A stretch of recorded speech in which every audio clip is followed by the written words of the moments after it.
Donc pour moi, pour nous, il y a du travail ici. Oui, bah oui, Voilà. clairement. Clairement. D'accord. Voilà la conclusion de cette agent de l'URSSAF. Elle vient de contrôler le conducteur de cet utilitaire. Dirigeant d'une entreprise de BTP, il est soupçonné d'employer une personne non déclarée présente à ses côtés lors du contrôle. J'ai le gérant qui est contrôlé, qui conduisait le camion, et j'ai aussi 2 passagers.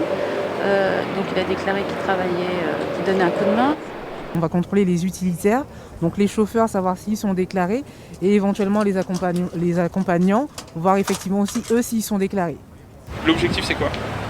De déceler si la personne elle est déclarée, et du coup voir s'il y a du travail illégal ou pas.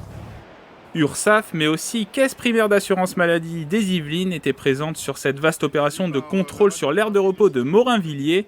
Les 2 enquêteurs de l'assurance maladie ont en charge le contrôle des véhicules de transport sanitaire. On vérifie la bonne facturation des prestations par les transporteurs sanitaires dans le cadre à l'assurance maladie.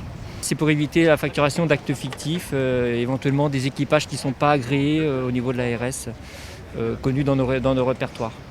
À l'initiative de cette opération de contrôle, la police aux frontières de la Grande Couronne, pour elle, sa mission, lutter contre l'immigration irrégulière.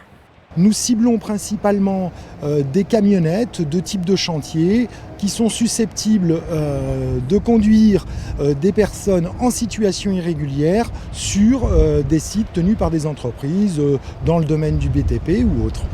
Plusieurs enquêteurs de la brigade mobile de recherche sont mobilisés en appui des agents de la cellule de fraude documentaire et à l'identité.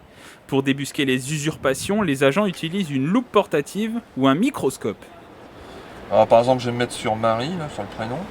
Ça permet en fait d'aller voir si le mode d'impression est bien celui prévu par le pays. Donc là, on peut vraiment voir le détail de l'encre, voir comment elle est.